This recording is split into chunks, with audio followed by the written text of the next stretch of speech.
Hi hello I'm doctor Niloufer అండి. నేను యూట్యూబ్లో హెల్త్ గురించి మోటివేషన్ గురించి చాలా వీడియోస్ చేశాను. ఇంతకుముందు మీరు నా వీడియోస్ చూడకపోతే వెంటనే చూడండి అండ్ లైక్ చేసి ఖచ్చితంగా సబ్స్క్రైబ్ చేసుకోండి.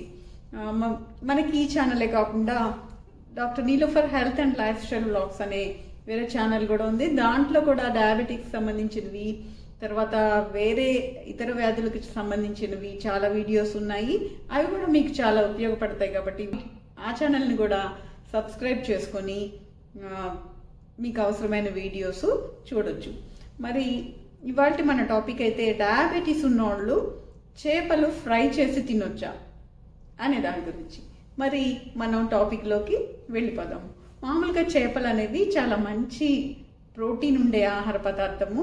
అంతేకాకుండా దీంట్లో ఒమేగా-3 ఫ్యాటీ యాసిడ్స్ ఉండి శరీరానికి చాలా మేలు చేస్తాయి. కానీ దీన్ని తినే విధంగా తింటేనే ఈ మంచి ప్రయోజనాలు అనేవి అందుతాయి అన్నమాట. మామూలుగా తక్కువ నూనెలో వండుకొని కానీ లేకపోతే గ్రిల్ చేసి కానీ తీసుకుంటేనే ఈ ప్రయోజనాలు అందుతాయి.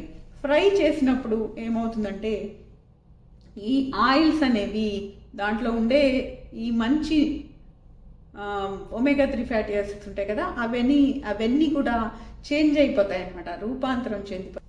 కొన్ని మ్యూటాజెనిక్ ఆహార పదార్థాల కింద తయారవుతాయి అన్నమాట.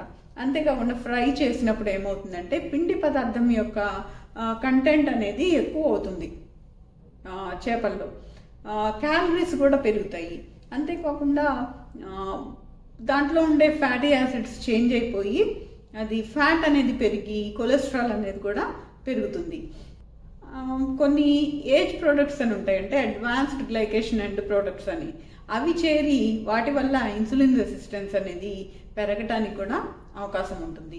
తర్వాత ఎనర్జీ డెన్సిటీ కూడా ఆహారంలో పెరుగుతుంది అనమాట ఫ్రై చేయటం వల్ల. వీటన్నిటి వల్ల కూడా డయాబెటీస్ ఉన్న వాళ్ళకి ఫ్రై చేసి చేపలు తింటే మంచిది కాదు. సో వీటన్నిటి వల్ల ఏమవుతుందంటే శరీరంలో చెడు ప్రభావాలు కలిగి దానివల్ల డయాబెటీస్ ఉన్న వాళ్ళకి చాలా మంచి అనేది జరగదు. చేపలు తినటంలో వచ్చే మంచి అనేది రాదనమాట. అంతేకాకుండా చేపల్లో కొన్ని పాలిఫ్లోరినేటెడ్ బైఫినాల్స్ అని ఉంటాయి, అంటే పీసీబీస్ అనమాట. తర్వాత మెర్క్యూరీ, ఇవన్నీ ఉంటాయి అన్నమాట. వీటి వల్ల కూడా శరీరానికి చాలా హాని జరుగుతుంది. వీటి వల్ల టైప్ 2 డయాబెటీస్ అనేది వచ్చే అవకాశం పెరుగుతుందని కూడా కొన్ని పరిశోధనలు చెప్తున్నాయి అన్నమాట. సో ఏది ఏమైనా కూడా డయాబెటీస్ ఉన్నవాళ్ళు తక్కువ నూనెలో కూరలాగా వండుకొని కానీ గ్రిల్ చేసుకొని కానీ అది సాలడ్తో కలిపి కానీ లేకపోతే తక్కువ నూనెలో వండిన కూరతో పిండి పదార్థం తగ్గించి తీసుకొని తింటాం కానీ ఇలాంటివి చేస్తే వాళ్ళకి చేపలు మంచివి. సో డయాబెటీస్ ఉన్నవాళ్ళు ఇలా తీసుకుంటే చేపల్లో ఉండే ప్రయోజనాలు వాళ్ళకి అందుతాయి. లేకపోతే ఫ్రై చేసి తీసుకుంటే మాత్రం చేపల్లో ఉండే క్వాలిటీ, మంచి క్వాలిటీస్, గుడ్ క్వాలిటీస్ అన్నీ కూడా పోతాయన్నమాట. సో అదండి, డయాబెటీస్ ఉన్నవాళ్ళు ఫ్రై చేసి మాత్రం చేపలు తీసుకోకుండా ఉంటేనే మంచిది. మరి మీకు ఈ టాపిక్ నచ్చితే వెంటనే లైక్ చేసి షేర్ చేయండి. ఏమైనా డౌట్స్ ఉంటే కామెంట్ రూపంలో తెలియజేయండి అండ్ సబ్స్క్రైబ్ చేసుకొని నోటిఫికేషన్ ఆన్ చేసుకుంటే ఇలాంటి మరిన్ని మంచి వీడియోస్ మీరు చూడగలుగుతారు. And thank you for watching. మరొక వీడియోలో మళ్ళీ కలుద్దాం.